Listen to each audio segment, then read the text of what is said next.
ஆண்டவரும் அருமை இரட்சகருமாகிய இயேசு கிறிஸ்துவின் நாமத்தில் நித்திய வெளிச்சம் சேனல் நேயர்களுக்கு மறுபடியும் என்னுடைய வாழ்த்துக்களை தெரிவித்துக் கொள்கிறேன். தேவன் நம்மளை ஆசீர்வதித்து கொண்டிருக்கிறார். அவருடைய வார்த்தைகள் ஒவ்வொரு நாளும் உங்களை இருதயத்தில் பரிசுத்த ஆவியானவரால் கொடுக்கப்பட்டிருக்கிறது. நம்முடைய தேவனுக்கு நன்றியை தெரிவித்துக் கொள்கிறேன். உங்களுக்கு வாழ்த்துதலை தெரிவித்துக் கொள்கிறேன். நம்ம அப்படியே கண்மூடி ஜெபிக்கலாம். பரலோகத்தின் பிதாவே, இந்த வேலைக்காக நன்றி செலுத்துகிறப்பா. ஒவ்வொரு நாளும் தகப்பனே நம்முடைய சத்தியத்தில் எங்களை நடத்துகிற தெய்வம் அப்பா, ஸ்தோத்திரம். சத்தியத்தின் வல்லமையோடு தகப்பனே அப்பா, நாங்கள் இந்த உலகத்தில் வாழ்வதற்கு அப்பா நம்முடைய பரிசுத்த வேதத்தை தகப்பனே எங்களுக்கு தந்திருக்கிறீங்க சப்பா. இந்த நாளிலே அப்பா நம்முடைய வார்த்தைகள் எங்களை போதிக்கும்படியாய் ஜெபிக்கிறப்பா. எங்களுடைய இருதய கதவுகள் திறக்கப்படட்டப்பா.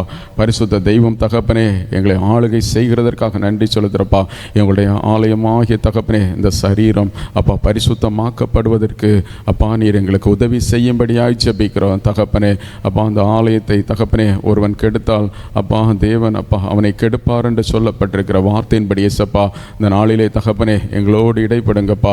அப்பா உம்மை விசுவாசிக்கிறோடைய தகப்பனே அப்பா இருதயத்திலிருந்து ஜீவ தண்ணீர் உள்ள நதிகள் புறப்படும் என்று சொன்னீங்களப்பா. பரிசுத்த ஆவியானவர் இந்த நாளிலே அப்பா எங்களை அப்பா ஒருமுகப்படுத்தி அப்பா அந்த ஜீவ ஊற்று எங்களிலிருந்து புறப்படுவதற்கு ஆவியானவர் எங்களுக்கு அப்பா உதவி செய்யும்படியாய் ஜெபிக்கிறப்பா. தொடர்ந்தப்பா ஒவ்வொரு பிள்ளைகளையும் ஒப்புக் கொடுக்குறோம் அப்பா. கேட்கிற காதுகளை கர்த்தரப்பா திறந்து தாங்கப்பா. இருதயத்தில் தகப்பனே ஸ்தோத்திரம் உம்முடைய பரிசுத்த ஆவியானவர் தகப்பனே அப்பா ஒவ்வொரு இருதய கதவுகளையும் திறந்து தரும்படியாய் ஜெபிக்கிறப்பா.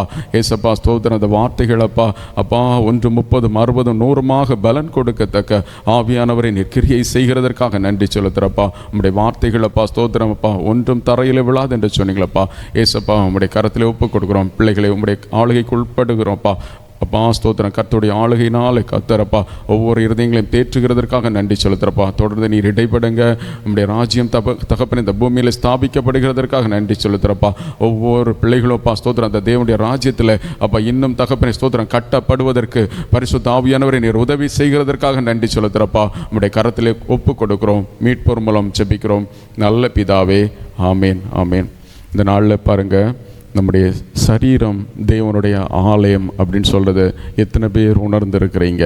நம்ம சரீரம் நம்மளாலே பெற்றதல்ல, இது நம்ம உண்டு பண்ணினதில்லை, இதை கொடுத்தவர் தேவன். இந்த உலகத்தில் நம்ம அந்த சரீரத்தை நம்ம அந்த உலகத்தில் வைத்திருக்கிறவர் தேவன். இது அவர் சொல்கிறாரு, நீங்கள் உங்களுடையவர்கள் அல்ல என்று அறியீர்களா? நம்ம அநேக நேரங்களில் அந்த சரீரத்தை வச்சுட்டு நம்ம எத்தனை காரியத்தை நம்ம செய்து கொண்டிருக்கிறோம். வீணான அலங்கரிப்பு, வீணான புரளிகள், வீணாக நம்ம அந்த உலகத்தில் பாருங்கள் ஸ்தோத்திரம் நம்முடைய தேவனுக்கு பிரியமற்ற காரியங்களை செய்து கொண்டிருக்கிறோம். நீங்கள் நினைக்கணும், இது தேவனால் பெற்ற சரீரம், இது தேவனுடைய ஆலயம், இது ஸ்தோத்திரம் தேவனுடைய பரிசுத்த ஸ்தலம், அவர் இடைப்படுகிற ஒரு இடமாக இருக்கிறது. ஆனால் நம்ம இந்த நாளில் ஆண்டவராக இயேசு கிறிஸ்துவை தொடர்ந்து நோக்கி பார்ப்போம். அவருடைய வார்த்தை நம்மளை இருதயத்தை திறப்பதாக, அது பலனடைய செய்வதாக. இன்னமாக நம்ம 1 கொரிந்தியர் 3ஆம் அதிகாரம் வசனம் 16 நம்ம பார்த்தோம்னா 16 17 நீங்கள் தேவனுடைய ஆலயமாக இருக்கிறீர்கள் என்றும் தேவனுடைய ஆவி உங்களில் வாசமாக இருக்கிறார் என்றும் அறியீர்களா? ஒருவன் தேவனுடைய ஆலயத்தை கெடுத்தால் அவனை தேவன் கெடுப்பார். தேவனுடைய ஆலயம் பரிசுத்தமாக இருக்கிறது, நீங்களே அந்த ஆலயம். பாருங்கள் எவ்வளவு தெளிவாக கொடுக்கப்பட்டிருக்கிறது. நம்ம நினச்சிட்டு இருக்கிறோம் நம்ம ஆலயத்துக்கு போகிறோம் அதுதான் ஆலயம்னு சொல்லிட்டு. முதலாவது நீங்கள் நம்மளை வஞ்சிக்கக்கூடாது. தேவன் பரியாசம் பண்ண ஒட்டாத தெய்வம், அவர் பரலோகத்தின் தெய்வம், அவர் பரிசுத்த தெய்வம். அவர் பரிசுத்தமாக இருக்கிறது போல உங்களையும் பரிசுத்தமாக இருப்பதற்காக தான் அழைக்கப்பட்டிருக்கிறீங்க. நம்ம நினைக்கிறோம் நம்ம அந்த உலகத்தில் நம்ம சாதாரணமாக நம்ம போய் வாழ்ந்து போயிடலான்னு சொல்லிட்டு, இல்லை, இது தேவனால் கொடுக்கப்பட்ட சரீரம். இந்த சரீரத்தின் மூலம் தேவனை மகிமைப்படுத்துகிறோமா என்று சொல்லி தான் ஆண்டவர் நம்மோடு கூட இடைப்பட இருக்கிறார். சோதரம் அவருடைய பாருங்க அந்த ஆலயத்தில் நம்ம தேவன் வாசமாக இருக்கிறார். அவர் எப்படி இருக்கிறார்? நம்ம யோவான் 4:24 பார்த்தீங்கன்னா தேவன் ஆவியாக இருக்கிறார். அவரை தொழுது கொள்ளுகிறவர்கள் ஆவியோடும் உண்மையோடும் அவரை தொழுது கொள்ள வேண்டும். நம்ம நினைச்சிட்டு இருக்கிறோம் நம்ம மாம்சத்தில் தான் தேவனை பார்க்க முடியும். அநேகர் நினைக்கிறாங்க இன்னும் தேவனை பார்க்க முடியலையே, தரிசிக்க முடியலையே. அவர் சொல்றாரு, இருதயத்தில் சுத்தம் இருந்தால் தான் அவரை தரிசிக்க முடியும், அவரை சேவிக்க முடியும், அவரை பார்க்க முடியும். நாங்கள் தரிசித்து நடக்கிறவர்கள் அல்ல, நாங்கள் விசுவாசித்து நடக்கிறவர்கள் என்று சொல்லி நம்முடைய வேதம் சொல்லுகிறது. பாருங்க, நம்ம தரிசித்து நடக்கிறவர்கள பார்த்து நம்ம நம்புவோம், விசுவாசிப்போம். ஆனா இது பார்க்காதபடிக்கு தேவன் ஆவியா இருக்கிறது நம்மளை பார்க்க முடிகிறதா? இல்லை. பரிசுத்த ஆவியா நம்ம இடத்துல இருந்தாதான் அதை உணர முடியும், அதை அனுபவிக்க முடியும். பிரியமானவர்களே, தேவன் ஆவியா இருக்கிறார். அவர் பரலோகத்தில் இருந்து இந்த உலகத்தில் நம்ம மனுஷனோடு அவர் தங்கி இருக்கிற தெய்வமாக இருக்கிறார். பணிந்த ஆவியுள்ளவரிடத்துல அவர் வாசம் செய்வார்னு சொல்லி ஏசாயாவில் வசனம் கொடுக்கப்பட்டிருக்கிறது. பிரியமானவர்களே, அந்த ஆலயத்தில் தேவன் தங்குகிறாரா? இல்லை என்றால் இந்த உலகத்திற்காக நம்ம அந்த சரீரத்தை விற்று போட்டோமா? இல்லைன்னா அந்த சரீரத்தை பிசாசானோடைய கையில் கொடுத்துட்டு நம்ம ஏதோ வாழ்ந்து கொண்டிருக்கிறோமா? அன்பானவர்களே, எச்சரிக்கை. ஒரு நாள் வருகிறது, தேவனுக்கு முன்பாக நம்ம அந்த சரீரத்தில் பாருங்க, அவருக்கு முன்பாக கணக்கு ஒப்புவிக்க வேண்டும். தேவன் அவர் சொல்றாரு, மனுஷன் பேசும் ஒவ்வொரு வார்த்தைக்கும் கணக்கு ஒப்புவிக்க வேண்டும் என்று சொல்லி அவருடைய வார்த்தை சொல்லுகிறது. நம்ம அசால்ட்டா அதிகமாக பேசிட்டோம் நினைக்கிறோம், அதிகமாக நம்ம மற்றவர்களை திட்டோம் நினைக்கிறோம், மற்றவர்களுக்கு விரோதமாக அநேக காரியங்கள் செய்துட்டோம் நினைக்கிறோம். இல்லை, இது தேவனுக்கு விரோதமாக நம்ம செய்து கொண்டிருக்கிறோம். பிசாசானுடைய பிடிகளில் இருந்து, அவருடைய கரங்களில் இருந்து, அவருடைய கரத்தின் கிரியைகளாக நம்ம வெளிப்பட்டு கொண்டிருக்கிறோம். பிரியமானவர்களே, தேவனுடைய ஆலயம் பரிசுத்த ஆலயம், அதுதான் நானும் நீங்களும். ஆனால் அந்த ஆலயத்தை கெடுத்தால் தேவன் கெடுப்பார்னு சொல்லி இருக்க பாருங்க. அந்த ஆலயம் பரிசுத்தம் ஆலயம். ஏன்னா இயேசு கிறிஸ்து பரிசுத்தர். பரிசுத்தம் உள்ள எந்த இருதயமாக இருந்தாலும் அவரால் தங்க முடியும், அவரால் வசிக்க முடியும், அவரோடு கூட வந்து வாழ முடியும். அப்படிப்பட்ட ஒரு சரீரம் தான் நம்முடைய சரீரம். நம்ம நினைச்சு கொண்டிருக்கிறோம், இந்த சரீரத்தினால நான் இந்த உலகத்தில் அநேக வேலைகள் செய்து கொண்டிருக்கிறேன், அநேக திட்டங்களை நான் நிறைவேற்றி கொண்டிருக்கிறேன். ஆனா ஆண்டவர் சொல்றாரு, உனக்கு அந்த அதிகாரம் கொடுக்கப்பட்டிருக்கிறது.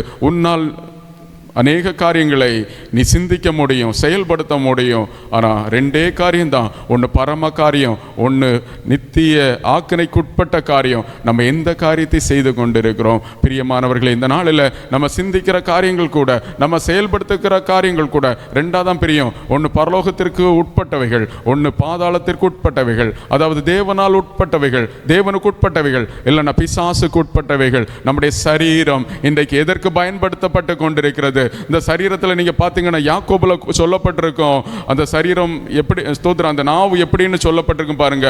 யாக்கோபு 3ஆம் அதிகாரத்தில் பாருங்க, எப்படி கப்பல்களை பாருங்கள், அவைகள் மகா பெரியவைகளாக இருந்தாலும் கடும் காற்றுகளால் அடிபட்டாலும் அவைகளை நடத்துகிறவன் போகும்படி யோசிக்கிற இடம் எதுவோ அவ்விடத்திற்கு நேராக மிகவும் சிறிய சுக்கானாலே திருப்பப்படும். அப்படியே நாவானது சிறிய அவயமாயிருந்தாலும் பெருமையானவைகளை பேசும். பாருங்கள், சிறிய நெருப்பு எவ்வளோ பெரிய காட்டை கொளுத்தி விடுகிறது பாருங்க. அந்த கப்பல் உள்ள சுக்கான் இருக்கிறது, அதை கண்ட்ரோல் பண்ணுகிறது. அதே போல் நம்முடைய சரீரத்தில் இந்த நாவு இருக்கிறது, இந்த சரீரத்தை கண்ட்ரோல் பண்ணுகிறது. அதே போல் பெரிய காடாக இருந்தாலும் ஒரு சின்ன நெருப்பு போதும் அதை பற்ற வைக்கிறதுக்கு. அதே போல தான் நம்முடைய நாவு எப்படி இருக்குன்னு பாருங்க. யாக்கோபு 3:6 நாவும் நெருப்பு தான், அது அநீதி நிறைந்த உலகம். நம்முடைய அவயங்களில் நாவானது முழு சரீரத்தையும் கரைப்படுத்தி ஆயுள் சக்கரத்தை கொளுத்தி விடுகிறதா இருக்கிறது பாருங்க.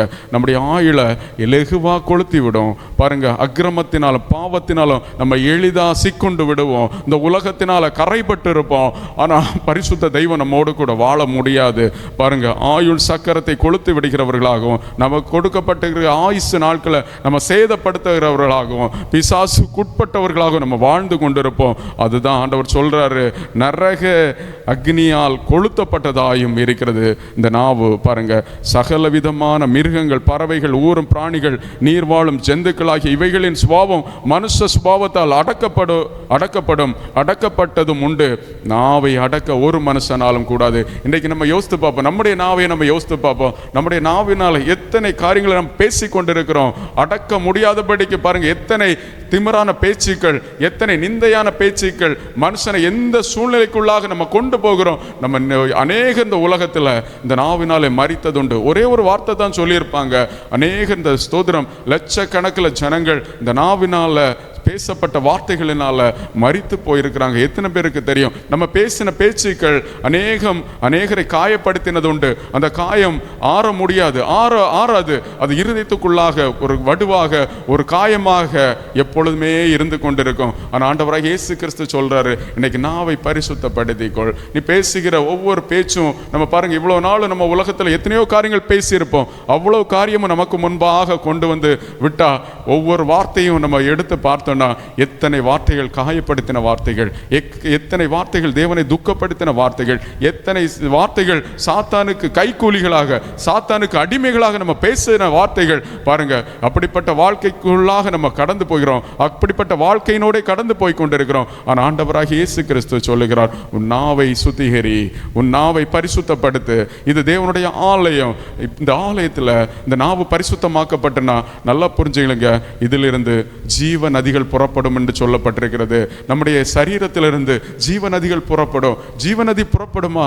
நம்ம நினைக்கிறோம், தண்ணியை நினைச்சிட்டு இருக்கிறோம். நம்ம அன்னைக்கு சமாரியா ஸ்திரீ சொல்றாரு, சமாரியா ஸ்திரீட்ட இயேசு கேட்பாரு, தாகத்துக்கு தண்ணீர் தா என்று சொல்லி. அப்போ சமாரியா ஸ்திரீ சொல்றா, சமாரியா ஸ்திரீ அவரை நோக்கி, நீ யூதனாய் இருக்க சமாரியா ஸ்திரீயாகிய என்னிடத்தில் தாகத்திற்கு தாய் என்று எப்படி கேட்கலாம் என்றால், இயேசு அவளுக்கு பிரதியுத்தரமாக, நீ தேவனுடைய ஈவையும் தாகத்துக்கு தாய் என்று உன்னிடத்தில் கேட்டவர் இன்னார் என்பதையும் அறிந்திருந்தாயானால்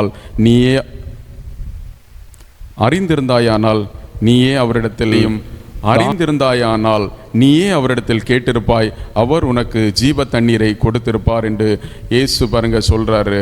அதற்கு அந்த ஸ்திரீ, ஆண்டவரே, மொண்டுகுள்ள உம்மிடத்தில் பாத்திரம் இல்லை, கிணறு ஆழமாய் இருக்கிறது, பின்னே எங்கிருந்து உமக்கு ஜீவ தண்ணீர் உண்டாகும்? இந்த கிணற்றை எங்களுக்கு தந்த நம்முடைய பிதாவாகிய யாக்கோபை பார்க்கிலும் நீர் பெரியவரோ, அவரும் அவர் பிள்ளைகளும் அவர் மிருக ஜீவன்களும் இதிலே குடித்ததுண்டே என்றாள்.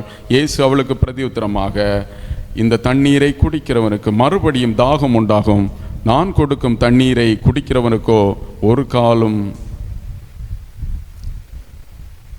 இயேசு அவளுக்கு பிரதியுத்தரமாக, இந்த தண்ணீரை குடிக்கிறவர்களுக்கு மறுபடியும் தாகம் உண்டாகும், நான் கொடுக்கும் தண்ணீரை குடிக்கிறவர்களுக்கோ ஒரு காலம் தாகம் உண்டாகாது, நான் அவனுக்கு கொடுக்கும் தண்ணீர் அவனுக்குள்ளே நித்திய ஜீவகாலமாய் ஊறும் ஊற்றாய் இருக்கும் என்று சொல்லி அந்த சமாரிய ஸ்திரியை பார்த்து சொல்றாரு. பாருங்க, இன்றைக்கு நம்ம நினைச்சிட்டு இருக்கிறோம், நம்முடைய உள்ளத்திலிருந்து இப்படிப்பட்ட ஜீவநதி புறப்படுமா அப்படின்னு சொல்லிட்டு சொல்லப்பட்டு நம்ம கேள்வி கேட்கலாம். ஆனால் ஆண்டவராக இயேசு கிறிஸ்துடைய வார்த்தை சொல்லப்பட்டிருக்கிறது. யோவான் 7ஆம் அதிகாரத்தில் நம்ம பார்த்தோன்னா, யோவான்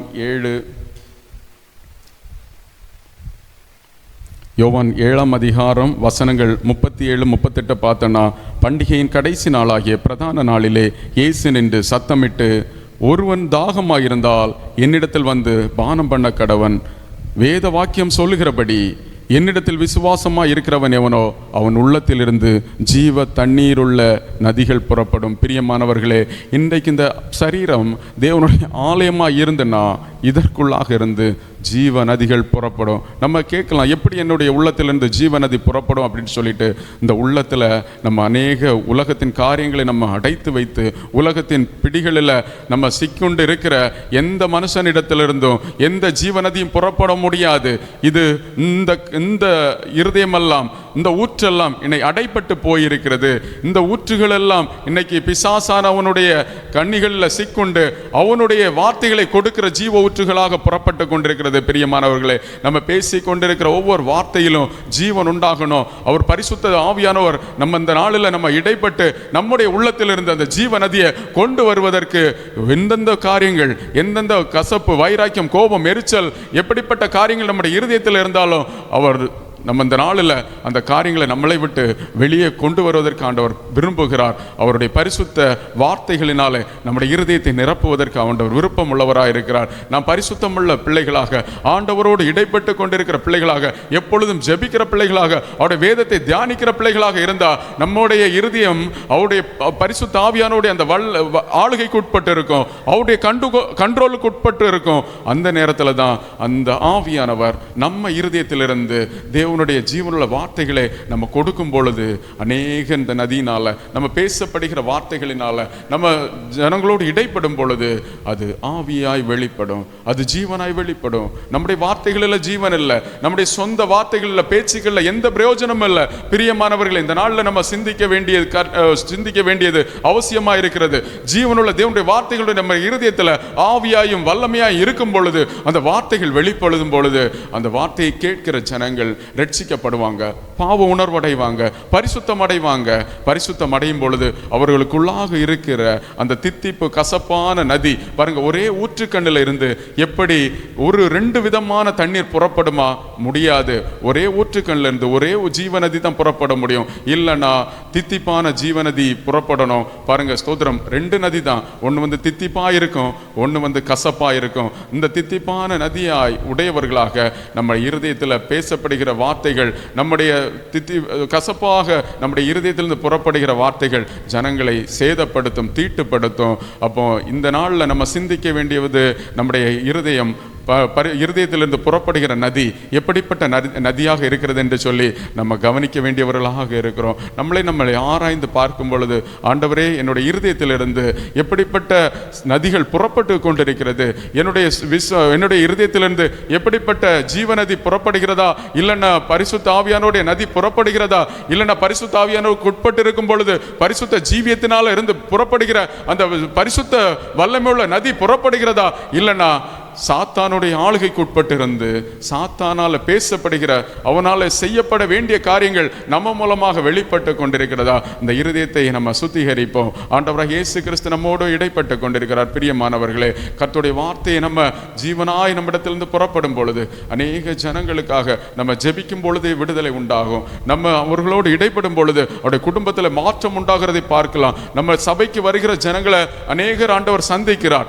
ஒவ்வொருவரையும் ஆண்டவர் இடைப்பட்டு கொண்டு ஏன்னா அந்த சபைகளில் அந்த ஜீவநதி புறப்பட்டு கொண்டிருக்கிறது. அந்த ஜீவநதியில தாகம் தீர்க்க வேண்டும். அவர் சபையை எதற்காக ஏற்படுத்தினார்? அந்த சபையில் அனந்த ஞானம் வெளிப்படும் என்று சொல்லப்பட்டிருக்கிறது. அந்த சபைகளில் வருகிற ஜனங்கள் சபை கூடி வருதலை விட்டு விடாதிருங்கள் என்று சொல்லி கொடுக்கிற கட்டளையில மீறி இன்றைக்கு சபைக்கு வருவதை கூட விட்டு விடுறாங்க. அதனால இன்னைக்கு அவருடைய ஜீவ தண்ணீர் தடைப்பட்டிருக்கிறது. அவருடைய இருதயத்திலிருந்து புறப்படுகிற, அவரை விசுவாசிக்கிறவருடைய இருதயத்திலிருந்து புறப்படுகிற அந்த நதி இன்னைக்கு கசப்பாய் போய் கொண்டிருக்கிறது.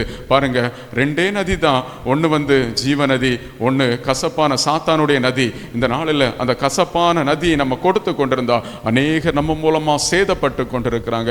அநேகர் தேவனுடைய ராஜ்யத்திற்கு வர முடியாதபடிக்கு இருளின் ராஜ்யத்திற்கும் பிசாசானுடைய ஆளுகைக்கு உட்பட்டும் நம்ம அவர்களை ஒப்படைத்து கொண்டிருக்கிறோம். இந்த நாளில் பிரியமானவர்களே, நம்முடைய இருதயமாகிய பரிசுத்த அந்த தேவனுடைய ஆவியாகிய இருதயத்திலிருந்து அந்த நதிகள் புறப்பட வேண்டும். என்னை விசுவாசிக்கின்ற இருதயத்திலிருந்து ஜீவ நதிகள் புறப்படும் என்று சொல்லப்பட்டிருக்கிறதுல அந்த நாவை நம்ம சுத்திகரிக்க வேண்டும். அந்த பரிசுத்த இருதயத்தை நம்ம ஸ்தோத்திரம், அந்த இருதயம் எப்படிப்பட்டதுன்னா கேடும் மகா திருக்குள்ளமுதும் அதை அறியத்தக்கவன் யார்? உள்ளந்தெரியங்களை ஆராய்ந்து அறிகிற தெய்வம், இருதயத்தை நோக்கி பார்க்கிற தெய்வம். மனுஷன் முகத்தை தான் பார்ப்பான், ஆனா நம்முடைய இருதயத்திலிருந்து என்ன ஜீவ நதி புறப்படுகிறதா இல்ல கசப்பான நதி புறப்படுகிறதா என்பது நமக்கு தான் தெரியும். நம்ம அநேக நேரங்களில் அறியாம கூட வாழ்ந்து போயிடலாம். என்னிடத்திலிருந்து இப்படிப்பட்ட நதி புறப்படுகிறது என்று சொல்லி யாராவது நம்ம இன்றைக்கு சிந்தித்து கொண்டிருந்தா, ஆண்டவரிடத்துல மனம் கசந்து நம்ம ஒப்பு கொடுக்கும் பொழுது ஆண்டவராகிய தேவன் நம்முடைய நதியை ஜீவ நதியாக மாற்றுவார். நம்முடைய கசப்பான வார்த்தைகளை அவர் மதுரமாக மாற்றுவார். பாருங்க,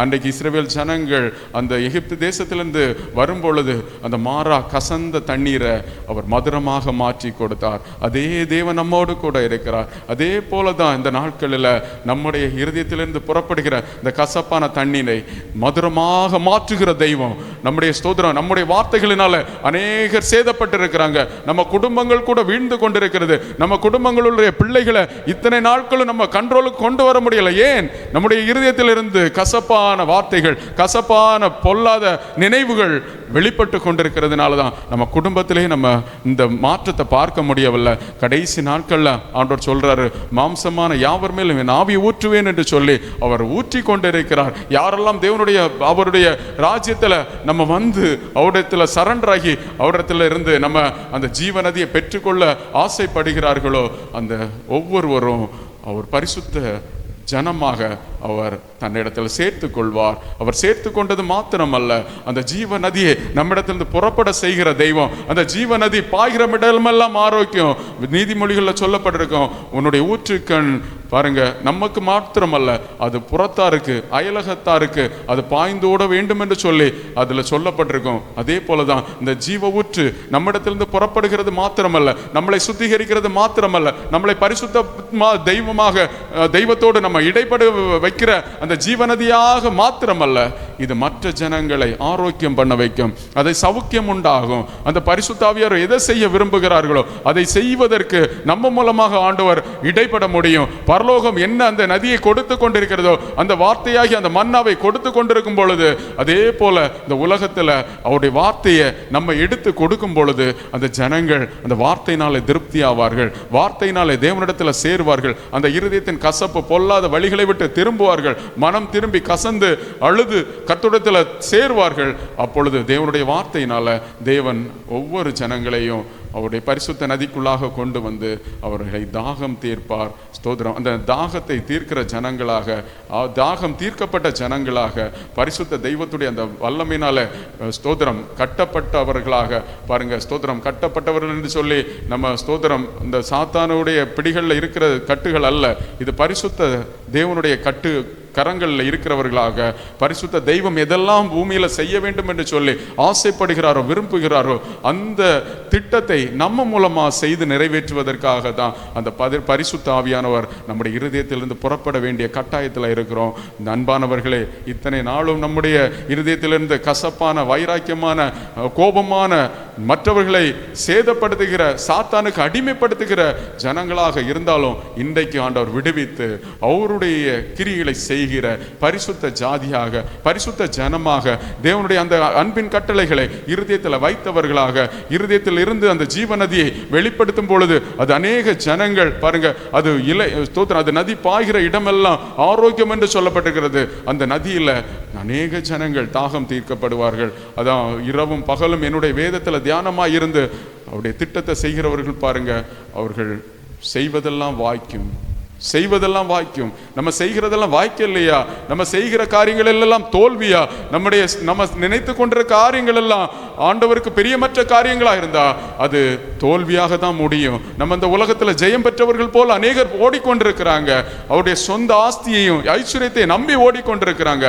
ஆனா எல்லாம் ஒரு நாள் முடிவுக்கு வரும், எல்லாம் ஒரு நாள் அக்னியினால சுட்டரிக்கப்படும். நம்ம இந்த உலகத்தை விட்டு கடந்து போகும் பொழுது, இந்த உலகத்தை அவைகளை விட்டு போகும் பொழுது யார் அந்த ஆஸ்தியை மாறிக்கொண்டு போவான்? யார் அந்த ஆஸ்தியை அனுபவிப்பான்? ஆனா பரிசுத்த தெய்வ பிள்ளைகளே, உங்களுக்கு கொடுக்கப்பட்டிருக்கிற ஆசீர்வாதத்தை ஆண்டவர் நமக்கு பயன்படுத்தி ஆசீர்வதித்து தர வேண்டும் என்று சொன்னால் தேவனோடு நம்ம சேருவோம், தேவனுடைய வார்த்தைகளின்படி நடப்போம். அந்த ஜீவநதி நம்மிடத்திலிருந்து புறப்படுகிறதாக நம்ம எப்பொழுதும் ஆயத்தமாய் இருப்போம், எப்பொழுதும் விழித்திருந்து ஜெபிப்போம். அந்த தேவனுடைய வார்த்தைகள் ஜீவனாய் புறப்பட்டு கொண்டிருக்கும் பொழுது நம்ம எப்பொழுதும் அவருடைய பிரசன்னத்தில், அவருடைய ஆளுகைக்குட்பட்டு அவருடைய சித்தத்தையே செய்கிறவர்களாக, அவருடைய தீர்மானத்தை நிறைவேற்றுகிறவர்களாக பாருங்க இந்த உலகத்தில் வாழ்ந்து வாழ்ந்து அவரோடு கூட என்றென்றும் நித்திய ராஜ்யத்தில் சேர்க்கப்பட முடியும். பரிசுத்தத்தோடு நம்ம வாழ முடியும். பரிசுத்த அவருடைய வாழ்வை பாருங்க, ஒரு ஆச்சரியமான வாழ்வு. இந்த வாழ்வை நம்ம எல்லா ஜனங்களும் உலகத்தில் பெற்றுக்கொள்ள முடியாது. ஆனால் அவரால் தெரிந்து கொள்ளப்பட்டவர்கள், அழைக்கப்பட்டவரை அவர் பரிசுத்தப்படுத்துகிறார். அவர் தெரிந்து கொண்டவர்களை, அவர் அழைத்த ஜனங்களை அவர் நீதிமான்களாய் ஆக்கி இருக்கிறார். பாருங்க, அப்படிப்பட்ட ஒரு ஜனமாக இந்த உலகத்தில் நம்மளை ஸ்தோத்திரம் அவர் மாற்றுவதற்கு அவர் ஆயத்தமுள்ள ஜனமா தேவனாய் இருக்கிறார். இந்த நாளில் தேவனுடைய சன்னிதானத்தில் இருக்கிற தேவ ஜனமே, நம்முடைய சரீரம் எப்படிப்பட்ட ஆலயமாய் இருக்கிறது? இந்த ஆலயத்தை நம்ம கெடுத்து கொண்டிருக்கிறோமா? தேவன் சொல்லுகிறார், நம்முடைய ஆலயத்தை கெடுத்தா தேவன் நம்மளை கெடுப்பார். கடைசி நாட்கள்ல அக்னியினால சுட்டரிப்பதற்கு அவர் ஒப்பு கொடுப்பார். ஆனால் அந்த ஆலயத்தை பரிசுத்தமா நம்ம மெயின்டைன் பண்ண, அதாவது பரிசுத்தமா நம்ம இதை பராமரித்தால் இந்த பரிசுத்த ஆவியானவர் நம்ம நித்திய நரக பரிசுத்த ஆவியானவர் நித்திய ஜீவனுக்குள்ளாக நம்மளை கொண்டு சேர்க்கிற ஒரு ஆலயமாக இதை மாற்றுவார். பிரியமானவர்களே, இந்த உலகத்தில் நம்ம வாழ்ந்து கொண்டிருக்கிறது நம்ம நினைக்கலாம், நம்முடைய சரீரத்தினால் அநேக காரியங்களை நான் சாதித்து விட்டேன், இந்த சரீரத்தின் அழகை நான் உலகத்திற்கு கொடுத்து கொண்டிருக்கிறேன். இல்லை பிரியமானவர்களே, நம்ம ஏமாற்றி கொண்டிருக்கிறோம். நம்முடைய அலங்கரிப்பு, நம்ம சாந்தமும் அமைதலும் உள்ள ஆவியை இருதயத்தில் மறைந்திருக்கிற அந்த குணம் வெளிப்பட வேண்டும். இதுதான் அந்த பரிசுத்த நதியாக பாருங்க, ஜனங்களிடத்துல போகும் பொழுது அவர்கள் தேவனுடைய சாயலில் படைக்கப்பட்ட மனுஷரை அவர்கள் வாழ்த்துவார்கள். பரிசுத்த தேவனோடு அவர்கள் இணைக்கப்படும் பொழுது அவர்கள் ஒரே சிந்தையோடு, ஒரே ஆவியோடு, ஒரே ஆத்மாவோடு சபையாகிய சரீரத்தில் வரும் பொழுது தேவனுடைய சித்தத்தை நிறைவேற்றுகிற ஜனமாக ஆண்டவர் மாற்றி கொண்டிருக்கிறார். பிரியமானவர்கள், இந்த கடைசி நாட்களில் அவர் அநேக ஜனங்களோடு அவர் இடைப்பட்டு கொண்டிருக்கிறார். நம்ம அந்த இடைப்பட்டு கொண்டிருக்கிற ஜனமாக, அவர் சொந்த ஜனமாக ஏற்றுக்கொண்ட ஜனமாக, அவர் நம்மிடத்தில் பேசுகிற ஜனமாக, அவர் நம்முடைய சித்தத்தை செய்து முடிக்கிற அந்த பலத்த சௌரியவான்களாக நம்மளை ஆண்டவர் அழைத்திருக்கிற அந்த தேவனுடைய கரங்கள்ல நம்முடைய சரீரத்தை ஒப்பு கொடுப்போம், நம்முடைய நாவை ஒப்பு கொடுப்போம். நம்முடைய பரிசுத்த ஜீவ நதி ஆகிய அந்த தேவனுடைய நதி, அந்த தேவனுடைய வார்த்தையின் வசனம், அந்த வெளிச்சமாக, அது இருளை நீக்குகிற, அந்தகாரத்தை நீக்குகிற அந்த வெளிச்சத்தின் நதியாக நம்மிடத்திலிருந்து, இருதயத்திலிருந்து அது புறப்படட்டும். அநேக ஜனங்கள் இந்த நதியில் அவர்கள் தாகம் தீர்க்கப்படுவார்கள். இந்த உலகத்தில் இருக்கிறவர்கள் பாருங்க, பொக்கிஷங்களை நீங்க பரலோகத்தில் சேர்த்து வைக்கணும் சொல்லப்பட்டிருக்கிறது. அதாவது ஆத்மாவை ஆதாயப்படுத்துகிறவர்கள் தான் அந்த பொக்கிஷத்தை சேர்த்து வைக்க முடியும். நம்ம ஜுவல்ல கொண்டோ, நம்முடைய நகையை கொண்டோ அந்த பரலோகத்தில் வைக்க முடியாது. எந்த யாருக்கும் அது பிரயோஜனம் அல்லது, பிரயோஜனமற்றது. ஆனால் தேவ பிள்ளைகளே, நம்முடைய ஆத்மாக்களை ஆதாயப்படுத்தி கொண்டவர்களாகவும், அதே போல மற்றவருடைய ஆத்மாவை நரகத்திலிருந்து மீட்டு கொண்டு அது பரலோகத்திற்கு சேர்க்கிற அந்த பொக்கிஷத்தை உடையவர்களாகவும், அந்த கடைசி நாட்களில் ஆண்டவராகிய தேவன் வரும் பொழுது அவர் பாருங்க நம்மளை பார்த்து சொல்லுவார், பிதாவினால் ஆசீர்வதிக்கப்பட்டவர்களை உள்ளே வாங்கன்னு சொல்லி நம்மளை அழைக்கிற, நம்மளை படைத்த தெய்வம் அழைக்கிற ஒரு அந்த பரிசுத்த ஆலயமாக நம்மளை தேவன் அழைத்து கொண்டிருக்கிறார். இந்த அழைப்பை நம்ம ஏற்றுக்கொண்டவர்களாக, இந்த அழைப்பை உதாசீனப்படுத்தாதபடிக்கு, இந்த அழைப்பு கடைசி அழைப்பு என்று சொல்லி இந்த நாளிலே நம்ம ஆண்டவர் நம்மோடு கூட இடைப்பட்டு கொண்டிருக்கிறார். தொடர்ந்து நம்முடைய சரீரத்தை ஒப்பு கொடுப்போமா, நம்ம நாவை ஒப்பு கொடுப்போமா, இந்த பரிசுத்த ஜீவநதி நம்மிடத்திலிருந்து புறப்படட்டும். அதற்கு தடையாயிருக்கிற எல்லா காரியங்களையும் ஆண்டவராகிய இயேசு கிறிஸ்துவிடத்தில் நம்ம ஒப்பு கொடுப்போம். நேசிக்கிற அன்பின் பிதாவே, இந்த வேலைக்காக நன்றி செலுத்துறப்பா.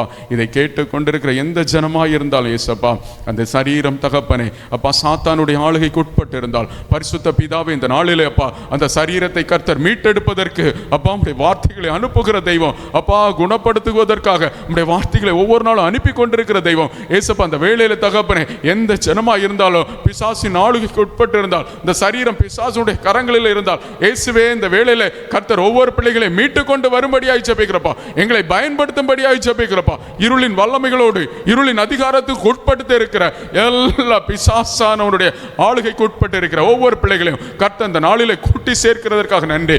ஆலயத்தை பரிசுத்தப்படுத்துகிறதற்காக நன்றி ஏசப்பா. இந்த நாவை தகப்பனை சுத்திகரிக்கிறதற்காக நன்றி செலுத்துகிறப்பா. அப்ப அந்த நாவிலிருந்து ஜீவ நதி புறப்பட அப்பா, இருதயத்திலிருந்து அப்பா அந்த ஜீவ நதியாகிய கர்த்தருடைய வார்த்தையின் வல்லமை வெளிச்சம் புறப்பட இயேசுவே ஒவ்வொரு ஜனங்களையும் ஒப்பு கொடுக்கிறப்பா. இந்த நாளிலே ஒரு பெரிய மாற்றத்தை ஒவ்வொரு சரீரத்திலும் உண்டு பண்ணுகிறதற்காக நன்றி செலுத்துறப்பா. ஒவ்வொரு ஆலயமாகிய கிறிஸ்துவாகிய இந்த ஆலயத்தை அப்பா ஸ்தோத்திரப்பா, நாங்கள் பரிசுத்தத்தோடு அப்பா ஸ்தோத்திரம் உம்மை தரிசிக்கிற ஜனமாக தகப்பனே எப்பொழுது கர்த்தரோடு இடைப்பட, பரிசுத்த தெய்வத்தோடு உறவாட பரிசுத்த ஆவியானவரே இந்த நாளிலே எங்களுக்கு கிருபை செய்து கொண்டிருக்கிறீங்க. உம்முடைய கரத்திலே ஒப்பு கொடுக்கிறோம். தொடர்ந்து நீர் ஆளுகை செய்கிறதற்காக நன்றி செலுத்துறோம். மீட்பர் மூலம் ஜெபிக்கிறோம் நல்ல பிதாவே. ஆமென், ஆமென்.